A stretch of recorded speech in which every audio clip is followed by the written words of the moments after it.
Hey people, welcome to Accidental Gods, to the podcast where we believe that another world is still possible and that together we can make it happen.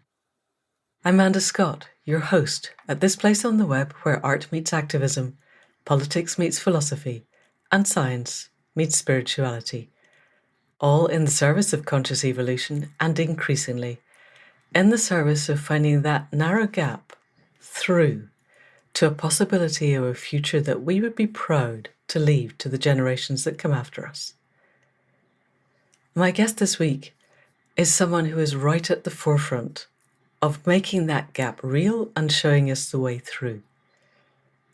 James Brown is an athlete, an inventor, a social entrepreneur, and a multi-Paralympian Gold Medal winner. He's also a climate activist, and those of you in this field will almost certainly know him best for that. There was a time, though, when James was known most for his astonishing achievements across such an astonishing range of sports.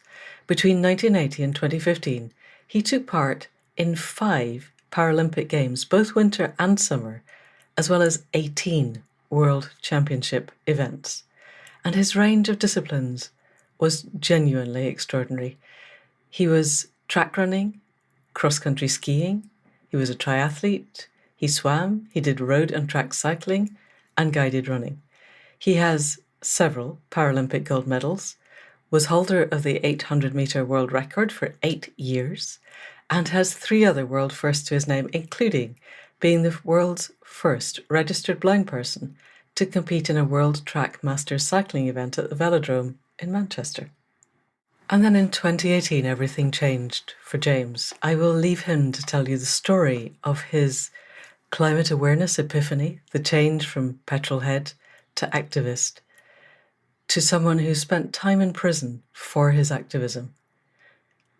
And those of you who know him now as a climate activist superstar, one of the people whose names are known around the world, will know him best for the action at City Airport in London in October 2019, when he climbed on top of an airplane and glued himself there as part of a climate action. I and many others were and remain in awe of the courage that took.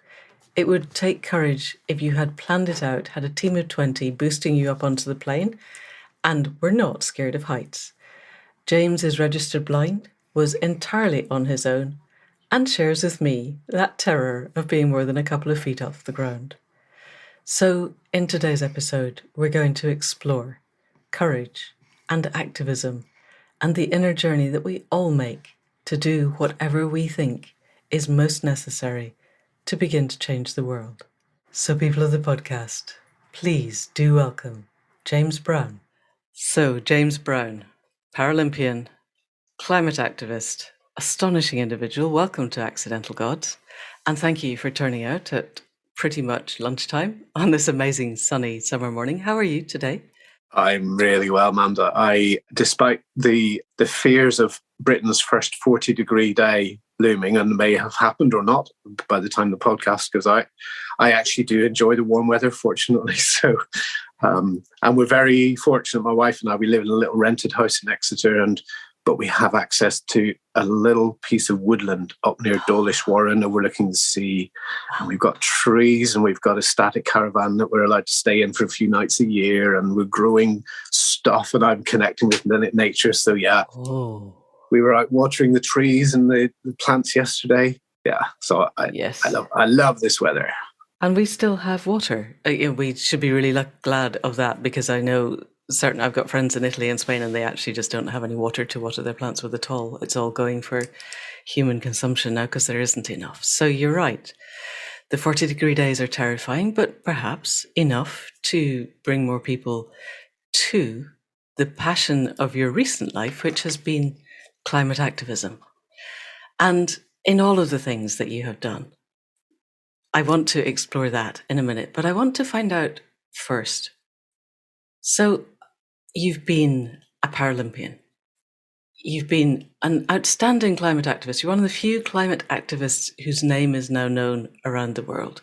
You've been a social entrepreneur. You've you've worked with disabled kids, you've done all kinds of things to bring the world to being a better place. And that feels to me the common thread. But I'm wondering, what is the common thread inside James Brown that brings all of these things together? Thank you for that lovely introduction. I guess it's something about attitude.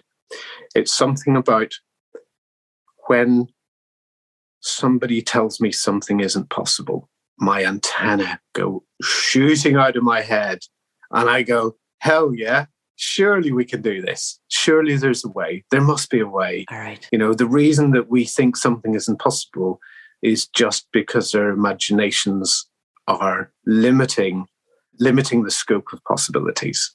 So I think maybe that's something I've somehow been fortunate to develop, is that sort of, I'm not going to take no for an answer. I've done a lot of different jobs throughout my life. I'm jack of all trades, master of none, absolutely. Working at Gloucestershire County Council, and back in sort of 2008, 9, somewhere around there. And I had a review with my boss at the time, and she said, you know what, James, the thing that I really, really love about you and your work and your attitude is you're always asking why. And she said, you know what, the thing I love even more, you're always asking why not, Excellent. So there's some kind of attitudinal thing there that I think maybe allows me to just not give up, just keep going, if something fails, to have another go, think differently, do it another way. And so that sort of, having learned not to fear failure, and then having that sort of belief that there's probably a solution somewhere, even if I can't see it at the moment. Maybe that's what it is. Learning not to fear failure, did that come about in your sporting career? Because every sports person that I've ever listened to, it's fail, and occasionally you win, and then you fail again and learn from your failing. Did that arise then, or did your sporting career arise because you'd already learned not to fear failure? Probably the latter. My sporting career is part of my life, but I've done lots of other things. Which the time I enjoy sport, funnily enough, is when I'm not competing. The time I got the most out of sport and physical activity is in an unstructured environment where it's just me and my bike, or me and the sea, or I've set a few sort of different sort of world records and world firsts, and quite a lot, actually, James. And you're a very modest individual, but you've got many, many medals in your box under the bed, I think. And as a result of the therapy that I've been doing with Caroline Hickman from the Climate Psychology Alliance, and I can say more about that, I'm actually starting to take the medals out of the box. Oh, good. Because there was, for a long time, listen, this is so interesting. For a long time, I've had this kind of not good enough attitude about myself. And maybe so sometimes, so gold medal in a box under the desk because it's not good enough. Wow. Now I'm learning that actually it probably wasn't a bad attempt, Yeah. So multiple world firsts, several Olympic world medals. It's easy to mock that, and I can feel myself going into a kind of reflexive, my goodness. But actually, the unpicking of what does the bit of you that wants you to do better, what better could you have done than an Olympic gold medal to keep that bit happy, do you think? Yeah, we could get really deep into the kind of therapy and childhood trauma and stuff like that, and parenting. There was something there. But then at the same time, the flip side is that that's also where the drive and determination and courage and questioning and attitude came from as well. So, yeah. Okay.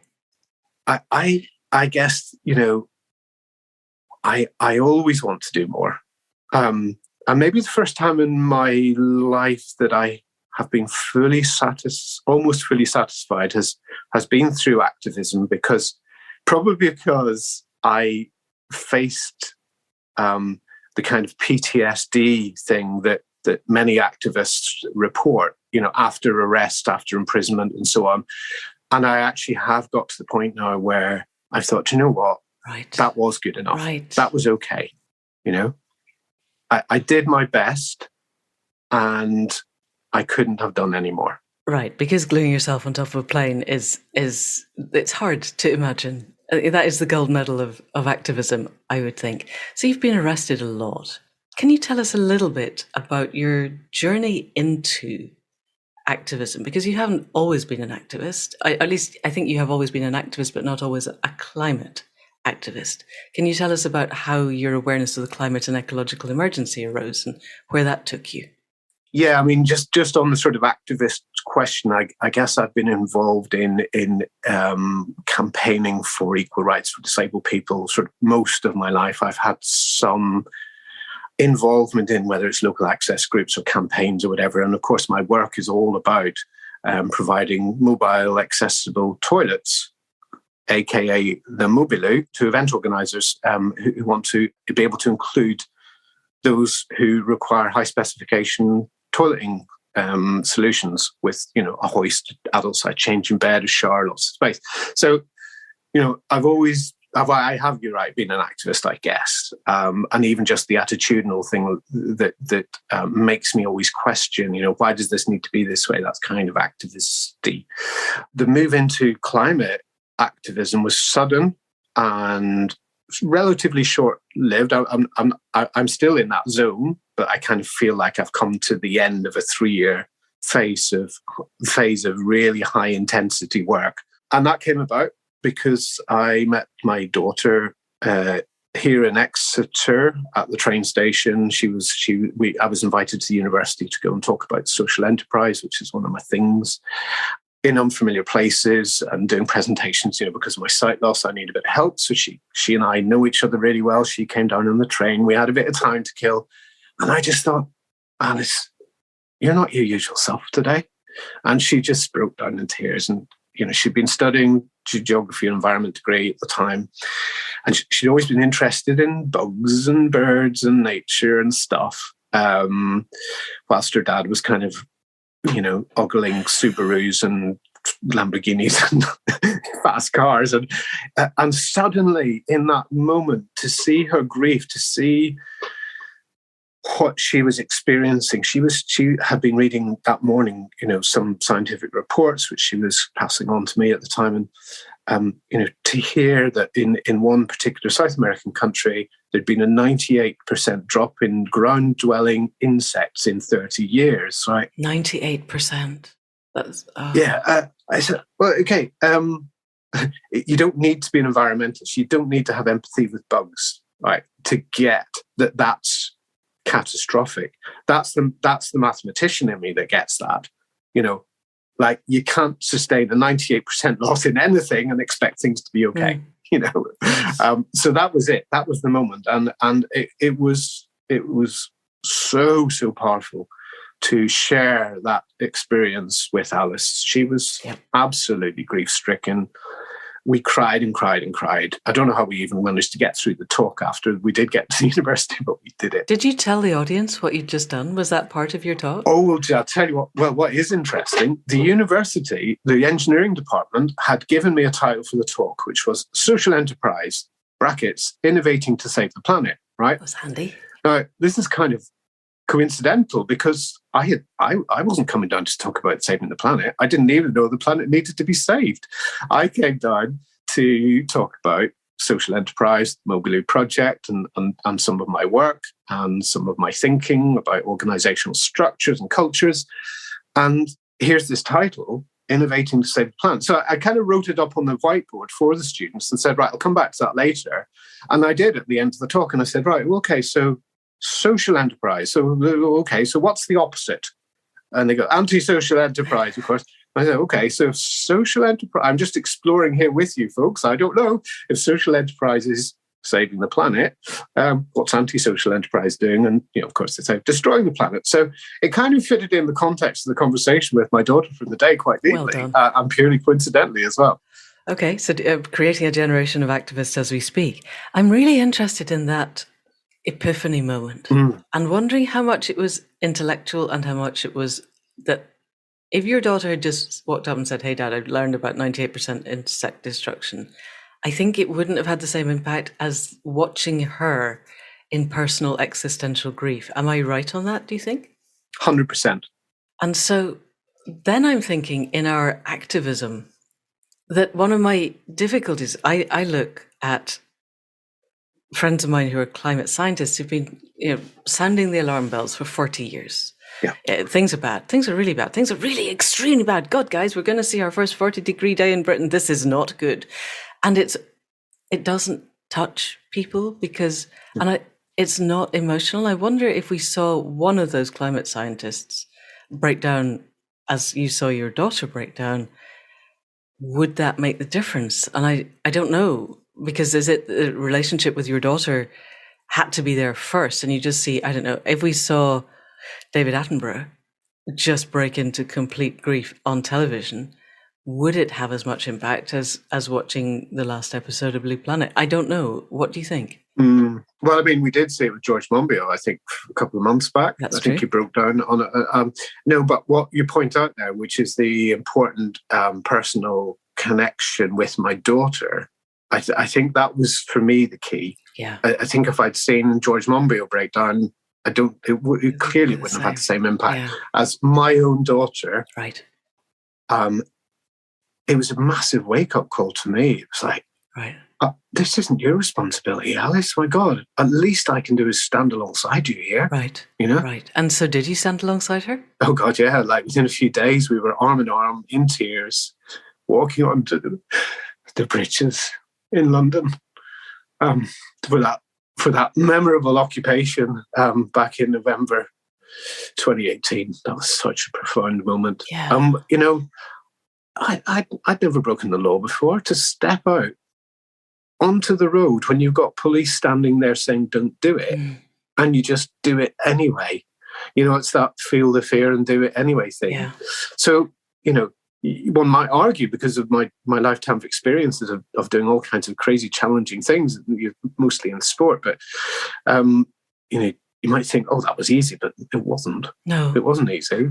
And back to your question that you often ask, what's most alive? I have this sense of being judged as well for having been in prison. I'm a criminal, but I'm also apparently a hero. How do you reconcile those two things?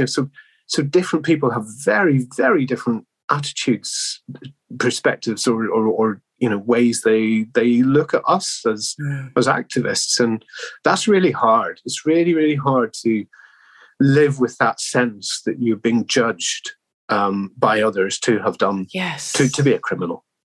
That's one of the hardest things. Yes, and yet Nelson Mandela did many decades in prison and is a hero to almost everyone in the world. So exactly, it's what's one's perspective. So let's look more at that, because you did things that were guaranteed to see you in prison. You've been arrested 12, 13 times. And how often in those arrests were you doing things where you knew arrest was certain? Because I think there's a difference between sitting down with 1,000 other people in Trafalgar Square singing songs and thinking, the police might decide to pick us all up, but they probably won't, because there's quite a lot of us.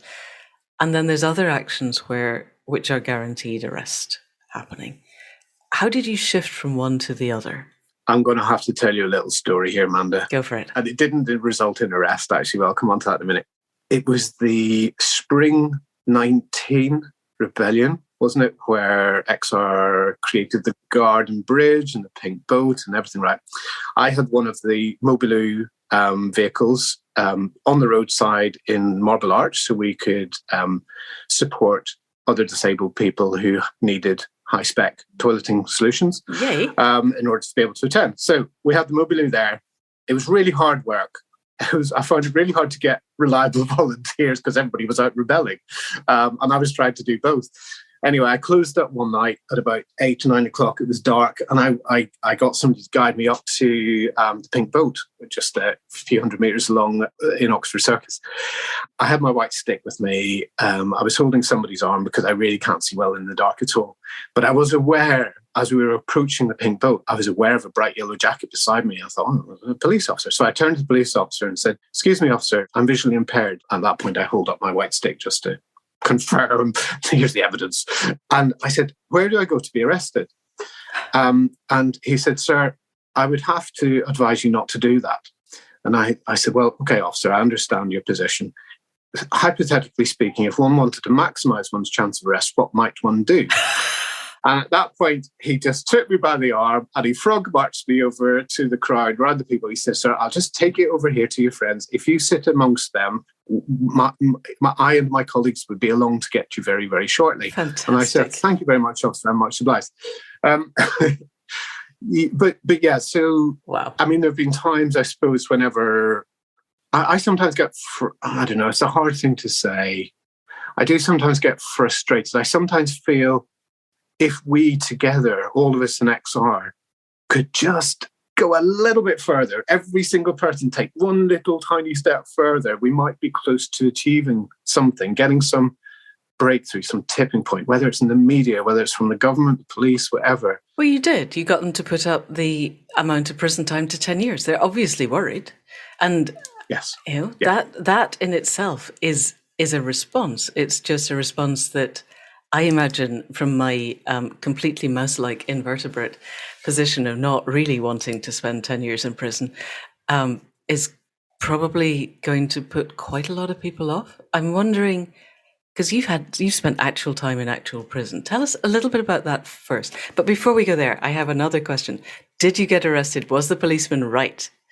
Did you get arrested when he put you with your friends? Did they come along and arrest you immediately thereafter? No. Aha. I did. Not on that occasion. Not on that occasion. But yeah, like I was saying, I mean, there have been times when I have kind of deliberately even sat in the way, right, to sort of pick me first sort of thing. How does that feel, James? Because at the times when I thought I might be arrested and I wasn't, I was gut-wrenchingly terrified. There's something about really annoying an authority figure, even when they're obviously half your age and looking quite pissed off because they haven't had breakfast and just basically don't want to be there. My inner good child, I guess, doesn't really want to piss them off that badly. How does it feel to you to deliberately sit in a place where pick me first is the option? I suppose there's a pragmatic element to it, which is that the sooner I can get this done and dusted, get the arrest over, I get into custody and then get back home again, then I can get on with my work. But that doesn't work when you get a life sentence or a year sentence or even a couple of months sentence. Then there's the not going home to work for quite a long time bit. Yeah, exactly. Yeah. I suppose I've always had that lack of fear, that I'm going to try this thing and it doesn't matter if it doesn't work, but the theory of change that goes with nonviolent direct action suggests there's a chance that something will or might. And for me, that's good enough to know that there is a probability, albeit small, that that those taking part in civil resistance or nonviolent direct action, civil disobedience, whatever you want to call it, could make a difference. And of course, it has happened throughout history. So it's that sort of being reconciled with the fact that it's your choice to be there. Nobody's forced you to be there. And it's just about accepting the consequences of arrest and potential imprisonment. And yeah, you're right about this potential 10-year sentence. It's going to be fascinating to see how that pans out, because as you say, this legislation wouldn't have come through if those who were supporting it weren't concerned, weren't worried. And it's not just about a little bit of nuisance. Of course it's not. It's about these guys might actually be the beginning of something. They know the theory of change as well as we do, I guess.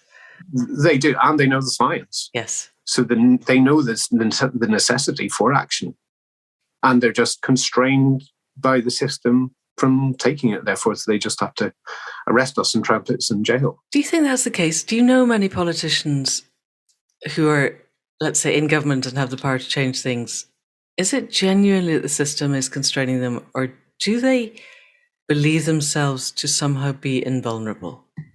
Yeah, I don't know. I mean, I think whatever you do with your work or your personal life, you're working within a set of parameters.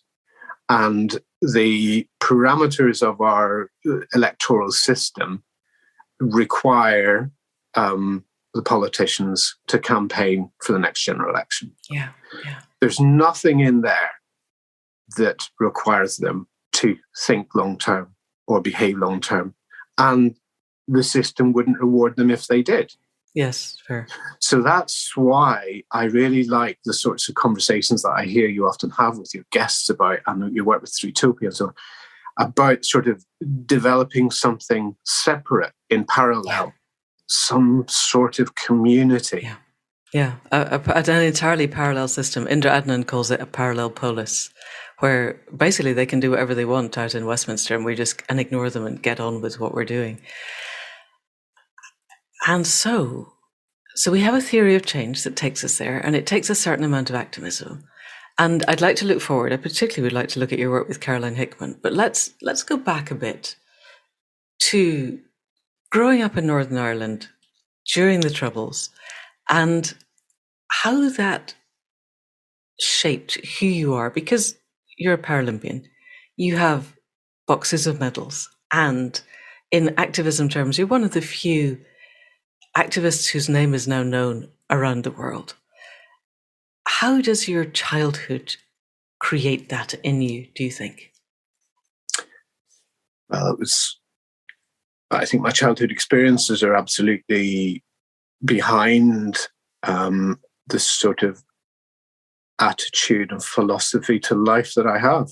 I experienced a lot of trauma. It was really challenging, difficult, but also some good stuff. So I was born in Northern Ireland at the beginning of the Troubles, and my parents were told that I was totally blind by the doctors when I was born, and the doctors blamed my parents because they said, you lived in agricultural land, as if that's a sin. Why is that going to make someone blind? Toxoplasmosis, so it's a disease that's carried by a variety of animals. Yeah, okay. There is a bit of a story, but probably haven't got time to go into that. But at the end of the day, my mum particularly must have felt awful guilt to be told that, and what a outrageously irresponsible way for those doctors to behave. And I don't know whether that flavoured my parents, particularly my mum's attitude to my disability. Age of 4, I was starting to ride my older sister's bike before she could. Yay. Age of 5, I got my own bike, and my mum took me out on the roads. Okay, quiet country roads alongside Strangford Lough, nonetheless.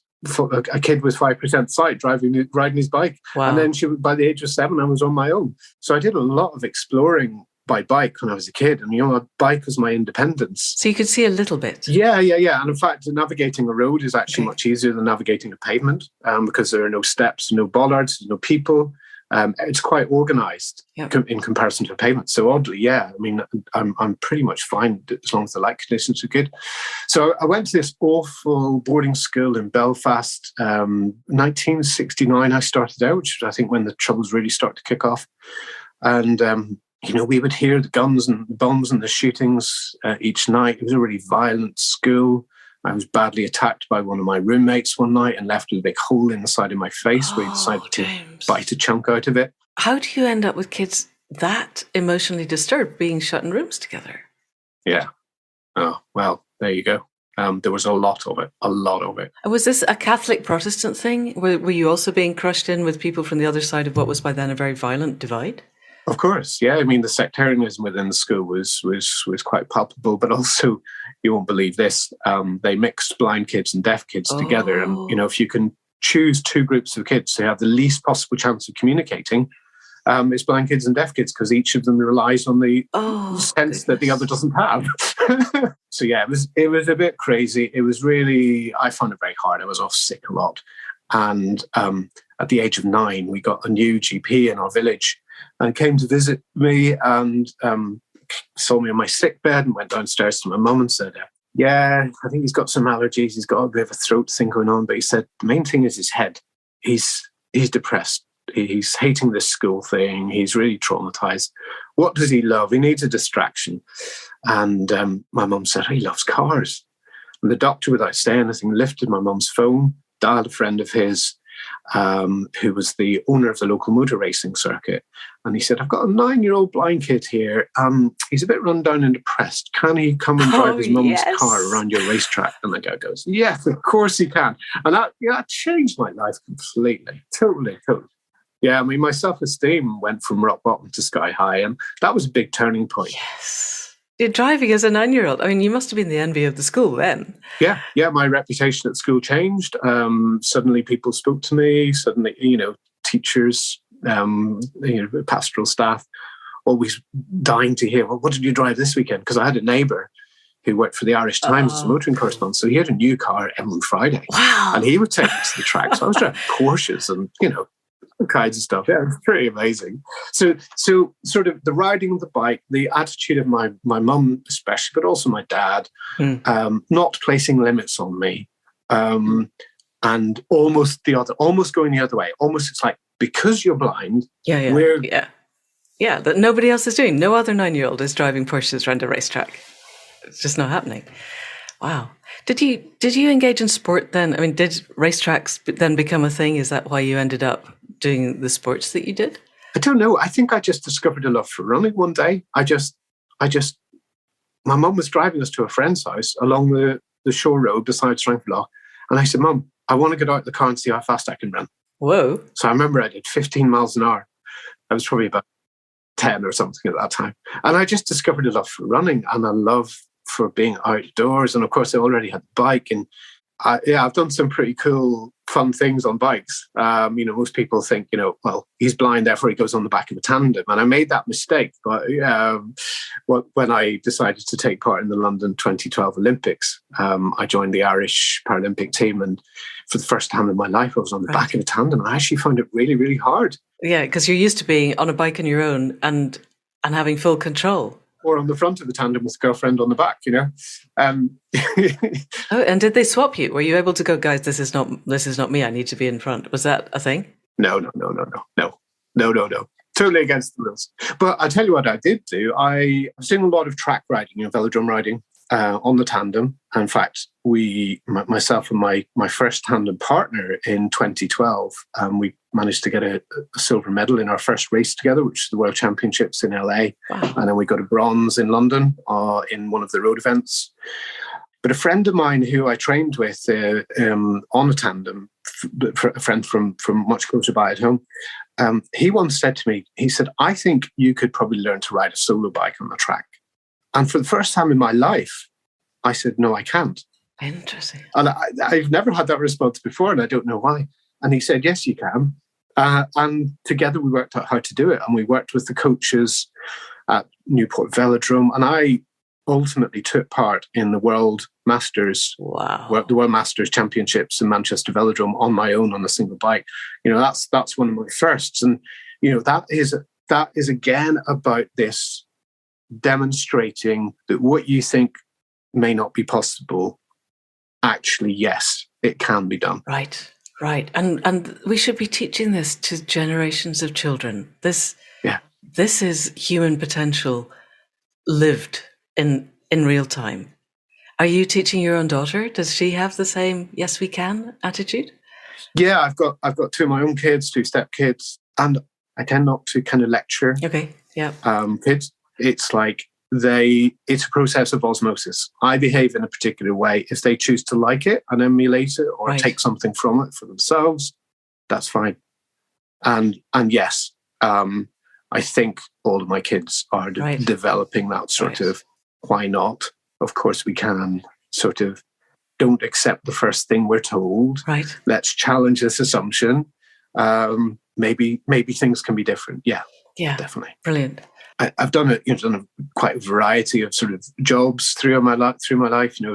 Jack of all trades, master of none. But there's been a common theme which has been about campaigning for opportunities for other disabled people. That's been a constant throughout my life. So whether it's being involved in a local access group, whether it's building the UK's most wheelchair-friendly mainstream holiday accommodation, which my brother and I did in Ireland in the mid-90s, or whatever. I had the opportunity working with the County Council in Gloucestershire on a programme called Aiming High for Disabled Children, to take that sort of, what the owner of the racetrack said to the doctor, of course he can. So we took that and turned it, of course we can. And it was to say, well, no matter what you think to be possible, maybe we can do this differently. So I particularly, because I was the petrol head, influence on this program. Like, we had kids cooking with Michelin star chefs. We had kids out surviving in the forest on their own with fire and knives when they normally needed 3 support staff to keep them and everybody else safe at school. Wow. We had kids getting a night away from home for the first time in their lives. But I wanted kids to feel the power of controlling a vehicle. So we found a place where, they had a huge variety, including an army truck that could be driven just with one finger on a little joystick.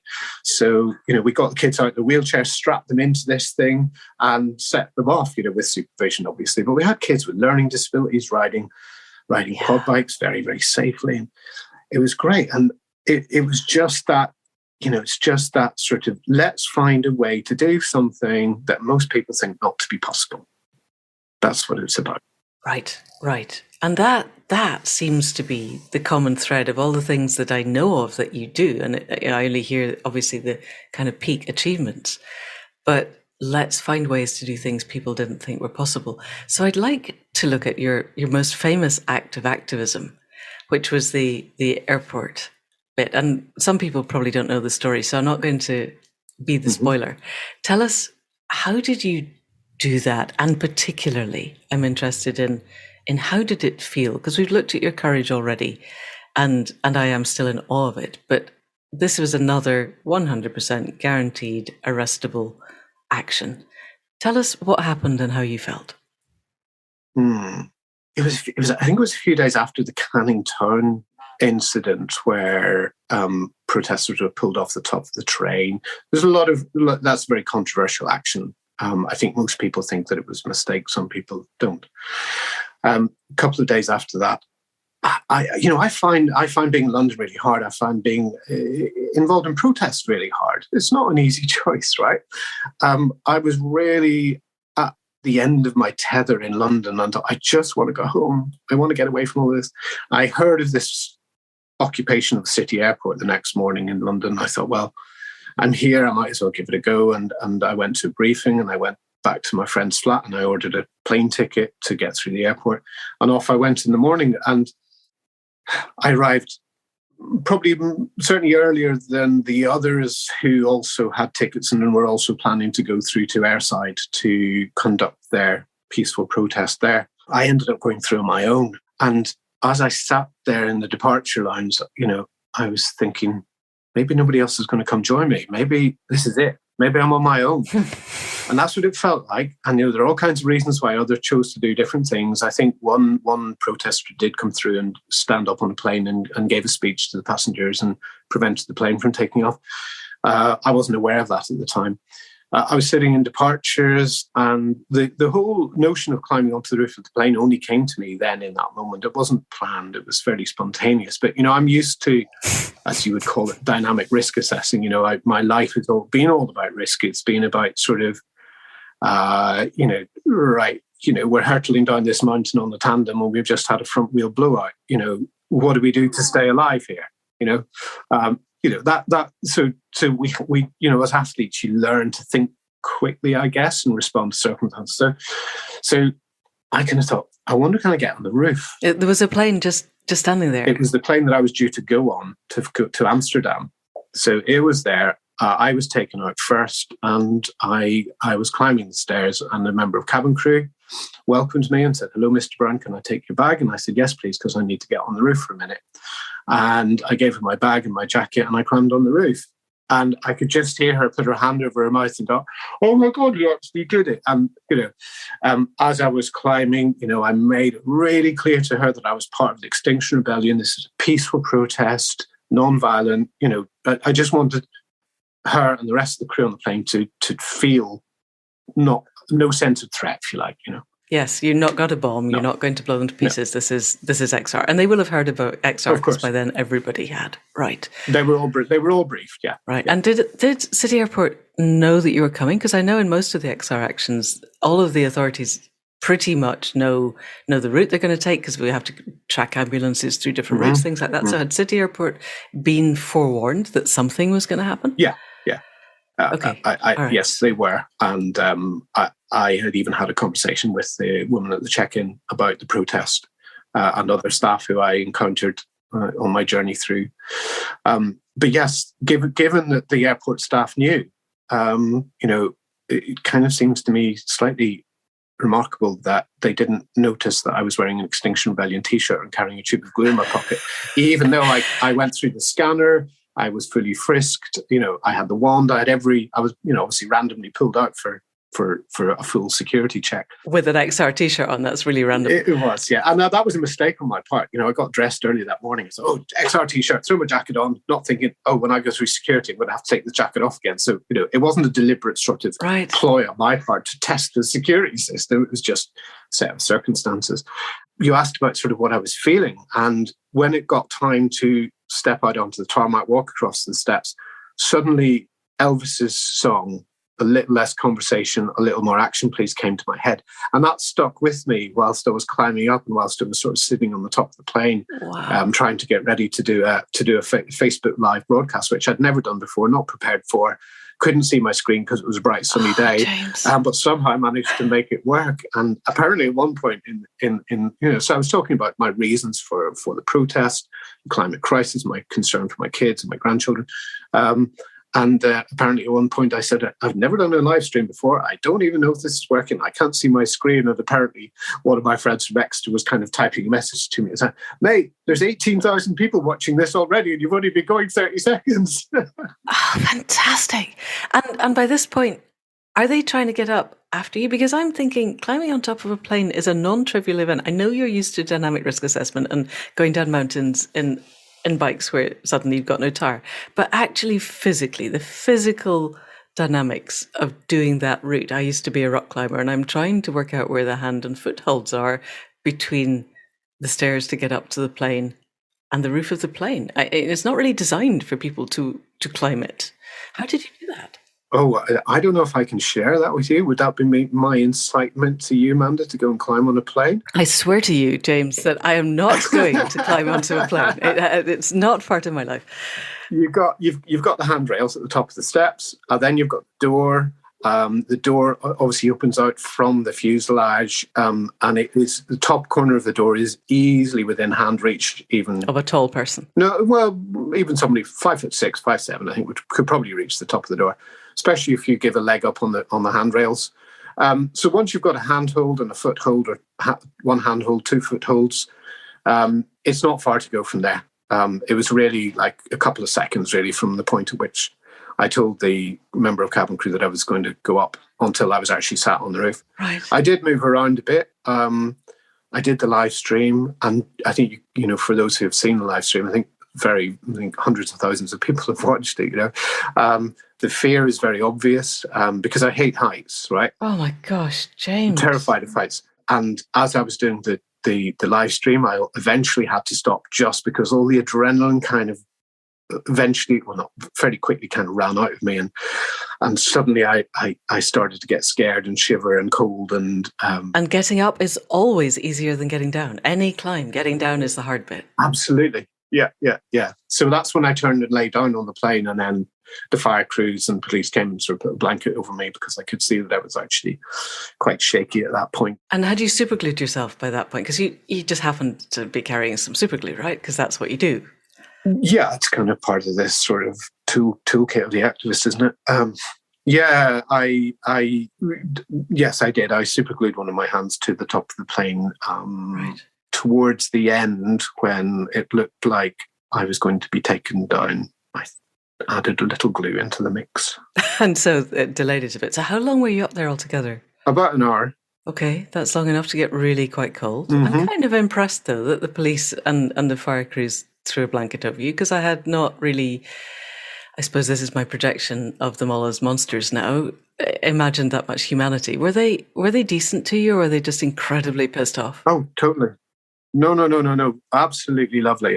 One of the police officers, they brought extra sets of steps along either side of the plane to create a sort of safe platform either side of where I was. And there was a police officer standing on there with his own phone, doing a live interview with me to his son, who was a big fan of the Paralympics.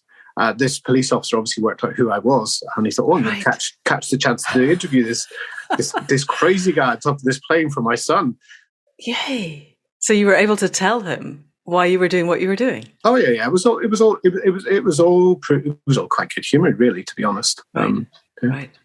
But you still ended up in prison. I'm guessing the prison was for that action, or was prison for something else? The prison sentence that I have served was for that action, yes. Okay. Yeah. Because you've been arrested 13 times. I suppose 13th time lucky, for if you consider going to prison actually lucky. Tell us a little bit about that experience, about prison, because that seems to be the thing that frightens most of the activists I've met is, I'm not going to do the arrestable actions because I just don't want to spend time in prison. And you have, with the results that we talked about. What was it like? It wasn't easy. It was a challenge. But then I kind of thrive on challenge. You do, don't you? Yes. I mean, I was fortunate, right? It was a year's sentence, which is then like, if they give you a year's prison sentence, it's automatically cut in two, right, to say, right, if you behave yourself, you get out after 6 months. But then you're also eligible after 3 months to be released on what they call a home detention curfew. So that's with an ankle tie. Okay. So as long as I was a good boy, I was only going to be in there for 3 months. Okay. I actually got out after 2.5 without the ankle tag because the Court of Appeal agreed with my lawyers that this prison sentence was slightly outrageous. Interesting. And so the Court of Appeal quashed it. So I was released after 2.5 months. So the relative brevity of the sentence, was a factor in the survivability. I had a great cellmate who helped me a lot. I had, a couple of thousand items of correspondence during that time. In 2 months? Including 140. But yeah, 140 cards on my birthday. Oh, was this XR? Did they organise this for it? Or was this just spontaneous members of the public? The will was obviously there. I think my daughter did some clever jiggery pokery in the background on social media, making sure that anybody who needed to have my address had it. And it was really interesting because in the absence of my glasses, which the prison wouldn't let me have, What? She seriously, she was then able to communicate to sort of well-wishers and supporters what font size was going to suit Dad this week, depending on whether or not he had his glasses or not, or whether his cellmate was going to be doing his reading. So were they just randomly taking your glasses away? Is that some kind of prison torture? They just did. Well, my cellmate was allowed all 3 pairs of his. It's in the rules, maximum 3 pairs of glasses. I got none, even though they were sort of down in the storeroom. Do they think you have super glue hidden? And I'm looking at your glasses as we speak, and they don't look like you're hiding a knife in there, or something to drill your way out of Wandsworth. Those are very strong glasses. Yeah. So it's just got one big lens. Okay, it's quite a big lens. No, I brought them in with me. And they just wouldn't release them from my property, despite lots of phone calls, lots of letters, lots of complaints, lots of representations to the equalities team. And the equalities officer was at the door of my cell 6 weeks into the glasses gate and said, look, being perfectly honest, I have no idea why you need glasses, no idea how somebody with only 5% vision could benefit from having glasses. So it was her decision, clearly.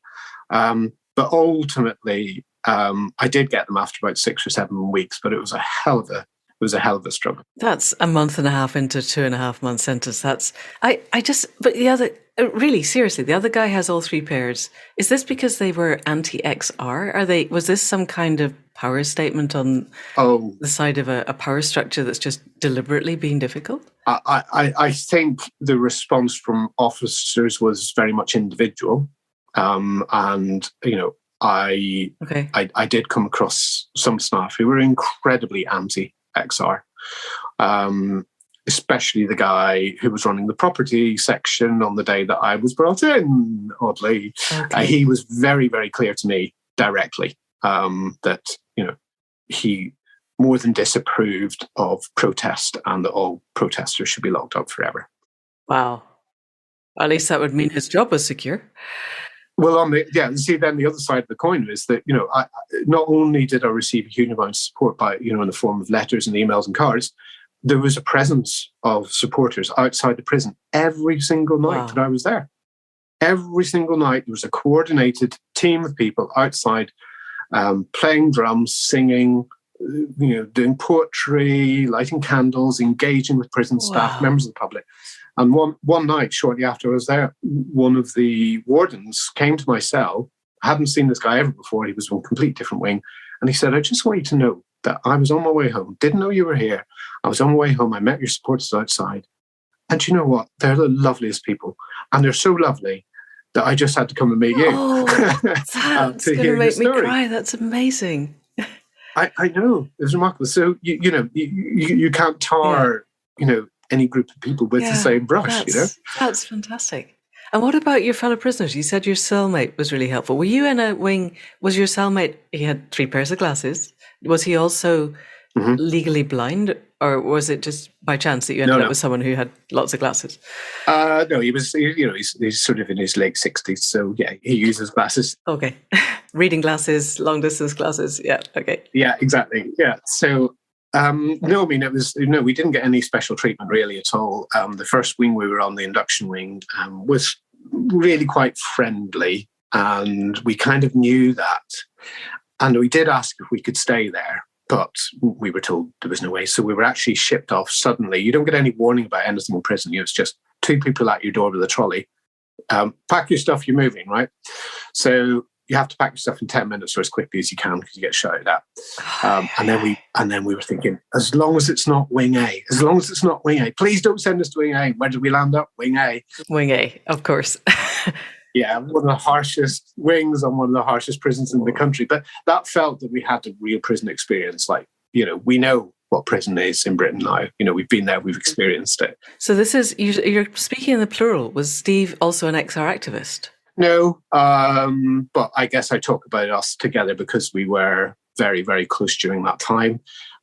He was a great storyteller, and a lifetime experience of all kinds of odd circumstances that each of us and we would have like storytelling at 10 o'clock each night as part of our little routine. And he would do all the actions and the accents, and he's worked in Libya, he's been taken hostage, and he's worked in Iran. So yeah, it was good. It was a good pairing. Actually. And was he in for a similarly short duration? Is that why they were paired together? He was in 7 months. So he'll actually be coming out probably around about now, to be honest. I'm looking forward to going and visiting him in Cornwall when he's home. Yeah. And so other than him, were the other inmates, even in Wing A, did they get the XR thing? Or was it just so foreign to them that they didn't care? Like everything. Some did, some didn't. You would get into conversation in the showers with folk, and the extent and the depth of those conversations varied massively. Some were very knowledgeable, very supportive. Others weren't. So others, just I suppose I got respect or something like that, maybe from others, just because of the audacity of what it was I did. Hard not to. And the fact that I then ended up in prison, which they thought was complete overkill. I think I was the first non-violent protester to be given an immediate prison sentence. Really? In the UK since 1923. Wow. What was the previous one? Was a suffragette, was it?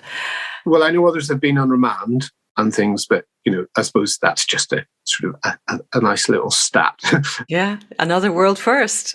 Well, kind of, and it's something my lawyers used in the Court of Appeal as a sort of a benchmark to say, look, come on, this is a bit harsh. Right. And interesting that the Court of Appeal upheld it. Would be very interesting to know whether the courts have the freedom to do that now with the changes in the law. But I guess we won't know until we test it. So this is fascinating, but I don't want to dwell on prison forever because it's over. And it sounded like this was a period of your life where you aimed for the top and you've got to the top again, which is consistently what you do. And what do you do after being on top of a plane? There's not many actions you could escalate beyond that within the non-violent realm. Where do you see yourself and your activism moving now? I'm a backwards activist, right? What does that mean? Well, a lot of people sort of come into sort of campaigning, working sort of in the area of trying to combat climate crisis because they know a lot, right? And they've seen this happening, or they've been doing it for years. And I was a petrol head, right, until October 2018. Didn't have a clue. You were driving Ferraris around a race course, yes. And I flew far many times. I'm so ashamed. Like, I've probably flown 1,200 times because I even had to fly to school. Wow. whenever the school in Belfast didn't work out, they moved me to Worcester College for the Blind, which did work brilliantly, right? That's where I got all my opportunities to do sport and cross-country skiing and so on. So, but because of being an international sports person, I've flown far too many times, so I'm quite ashamed of that. But we didn't know, James. We didn't know. That's the thing. It's, I think when I look back, because we're of a similar generation, we did what we did because we thought it was okay at the time, and we genuinely didn't know. So you're a backwards activist. Where is your activism taking you now? Where my activism is taking me now is a deep, deep connection with nature, right? And it's amazing. My wife and I bought a little bit of woodland recently. We didn't really know why, but now it's becoming clear. I wanted to control it. I wanted to say, right, this is the project. This is what we do. And gradually, the more I thought about it, the more I spoke to my therapist and my wife. It's no. This isn't the project. This is the place where we can go and be calm and connect with nature. Right. And you know what? It's actually working. Yay. And I'm suddenly now I'm interested in all of the things, the environment, the soil, the bugs, the birds, and that's why I say a backwards activist, because I've sort of petrol head, full on activism, prison, come out, and then discover why.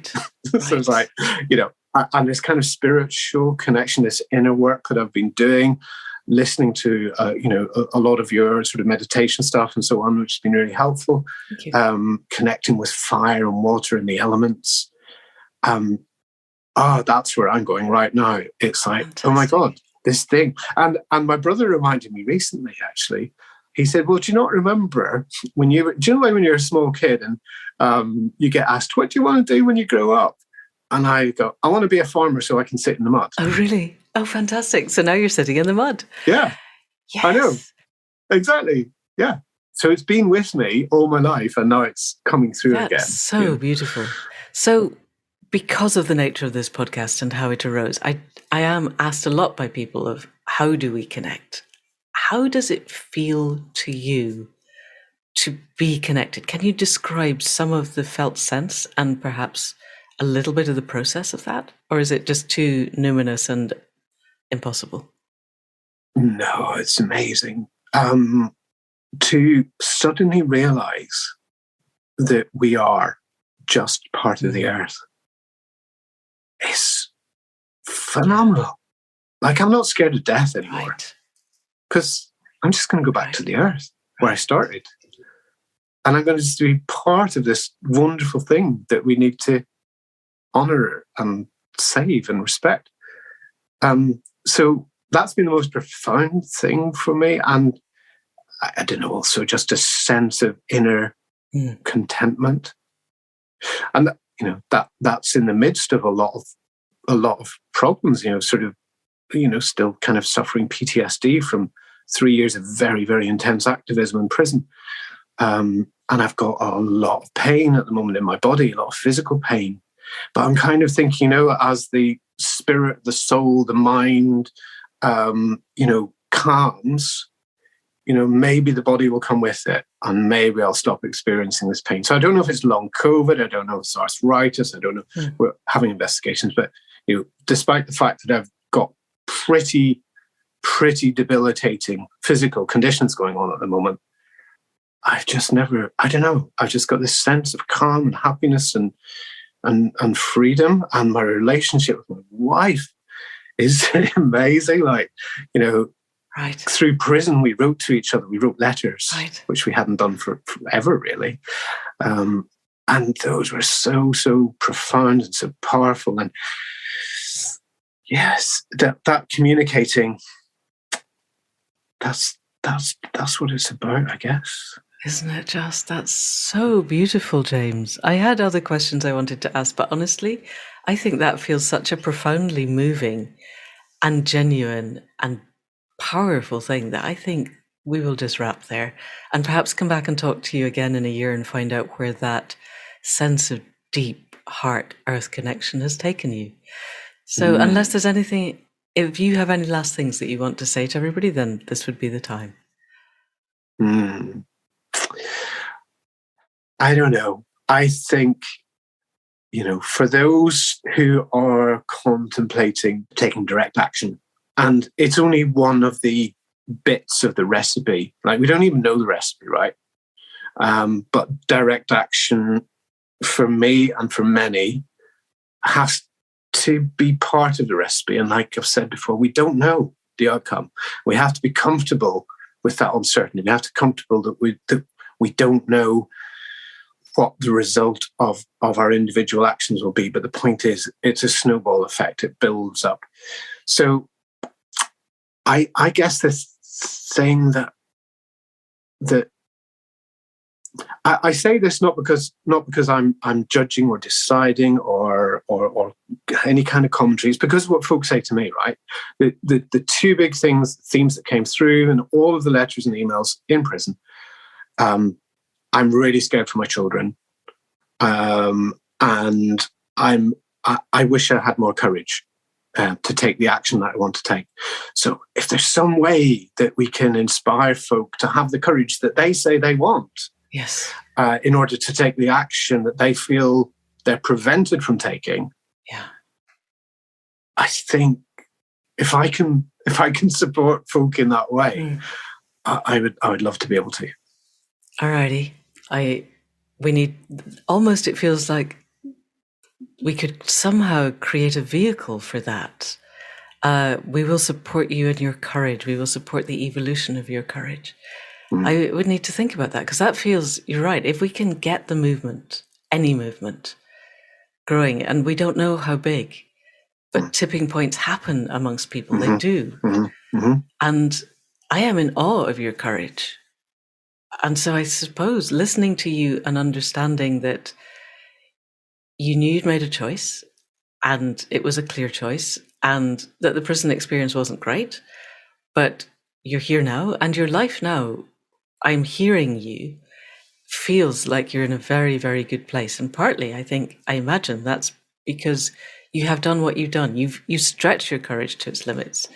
You've been terrified of heights and still climbed on top of a plane. I'm still, that in itself really hits all of my terror centers. But you've pushed yourself to your own limits and beyond, and you've found that the world is still here. And you will have made a difference. If you got thousands of letters while you were in prison, then there are hundreds of thousands of people who were thinking but didn't get round to sending to you. I'm also, most of my friends who spent in XR, who went to prison, spent their months or whatever meditating, and it was their downtime. I'm so sorry. I'm sure it's lovely getting thousands and thousands of letters, but I'm thinking you probably didn't get a lot of time meditating. If you're even opening them and reading them takes a huge amount of time, but it's good. It means there are hundreds of thousands of people who respect what you did, understand why you did it, and want to emulate you. And if there can be a vehicle for helping them to take that one extra step, then that's good. And I suppose XR is that vehicle. Am I right? Well, I think XR and the other affiliated groups, I think Just Stop Oil, Insulate Britain, Stop HS2, Animal Rebellion, the list goes on and on and on and on and on. Yes. And Donnacha McCarthy, he and I are working together to see if we can find ways on an energetic, spiritual level to help bring the media, because if the world's media were on side, the world would change overnight. Of course. So there are movements on all fronts. Alrighty. So if someone were listening, and it, to be honest, is unlikely that someone's listening to this podcast who isn't already on board, but suppose it's their first time, where would you suggest that they go to find the most useful access point of how they can bring their activism to bear? There's all the Extinction Rebellion local groups all over the country. All around the world, even. All over the world, 70-odd countries or something. Yeah. XR has achieved something pretty phenomenal. But actually, I think that really what matters is being active in the community. Becoming an activist doesn't mean having to risk arrest. There'll be plenty of activists who will be willing to risk arrest But being an activist doesn't even mean belonging to XR. It means campaigning for change. And many, many more can do that without any risk. Experience, I suppose, activism at a lowish level and then feel their way through. Yeah. I guess there's also something about, folk working together and supporting one another and encourage one another to be the best activists they can be, to maybe conquer the fear and play with that, test it out. And I did. My first arrests were fairly low key. They were, obstruction of highway or that kind of stuff. They always did pick on me and keep me in for ages, though. I think after City Airport, I was in the cell for like 46 hours or something. But you get used to that. Really? Wow. Just short of habeas corpus. You get used to it. In fact, I don't know if I've got one piece of advice that would be relevant to everyone, but I think do something might be the best. Yeah. With the "of course we can" mantra tagged on to the end of it. Definitely. Yes, that is going to be the title of the podcast. Yes, we can. Of course we can. And you're right. I think finding our local XR groups, we've got 2 locally, and they're just such lovely people. Finding people who share your concerns and support. It's that sense of networking and support is huge. And if XR isn't your thing, we have, I don't know about you, but we have local groups campaigning to stop the local privatized water company chucking raw sewage into the river. Absolutely. And they come from right across the political spectrum, but they care about having a river that you aren't going to die if you fall in. So there's always things going. It's just find what matters to you and do it, I guess. Yes. Yeah, that's where we're at. All right. I think that's a wrap. James, it's been such a pleasure and an honor and a wonder, and I am so grateful for everything that you do and everything that you are. Thank you. Well, thank you, Amanda. I love your podcast series. It's been a real honor to be part of it, and all the best with your upcoming work, your great work that you do. And that's it for another week. Enormous thanks to James for his courage, obviously, but for his level of self-awareness, his humility, his capacity to see the big picture, and then to think deeply about what we can each do to bring ourselves as the best of ourselves to a world that is ready to connect with us if we want to connect with it. That sense at the end that after all of the activism, after the astonishing sporting career, after all that he's done to make change in the world, James is now connecting to the earth and listening to it and asking, what does the web of life want of me? And I know this is my thing, and therefore I am going to fixate onto it. But even so, it really made my heart sing. And this was such a moving podcast. It's rare, genuinely, to be in the company of somebody willing to be vulnerable, willing to be open, able really to look into the depths of what's going on, and yet clearly capable of such acts of outstanding courage. When I was doing the research for Treacherous Spies, I read a lot about the people of the SOE, the Special Operations Executive, and some of them survived, and we have biographies and autobiographies, and it's a different kind of courage. I am not equating the Met Police to the Gestapo, but World War II felt like an existential challenge to those in it, and I'm sure was. And we are now, without question, in an extraordinary existential challenge worldwide. And if you're listening to this podcast, you know this already. And I'm fairly sure you are already taking whatever action you feel able to take. But I hope the conversation with James helped to open doors of what is possible, what we can all do, how we can all stretch a further step to help us reach the societal and cultural tipping points that we're going to need to bring us through that gap to the flourishing future that our hearts still do know is possible in the face of all the evidence to the contrary. So that's it for this week. We will be back next week with another conversation. And in the meantime, as ever, enormous thanks to Caro C for wrestling with the interesting sound, for the music at the head and foot, and for all that she does to keep this podcast moving. Thanks to Faith Tilleray for the website and all of the astonishing, beautiful conversations that keep us moving in the right direction. Thanks to Anne Thomas for the transcripts, and thanks to you, always and forever, for listening and for all that you are and that you do. And if you know of anybody else who wants to be part of the generative dance of the world, who wants to lift the lid on everything that is possible in their lives, then please do send them this link. And that's it for now. See you next week. Thank you and goodbye.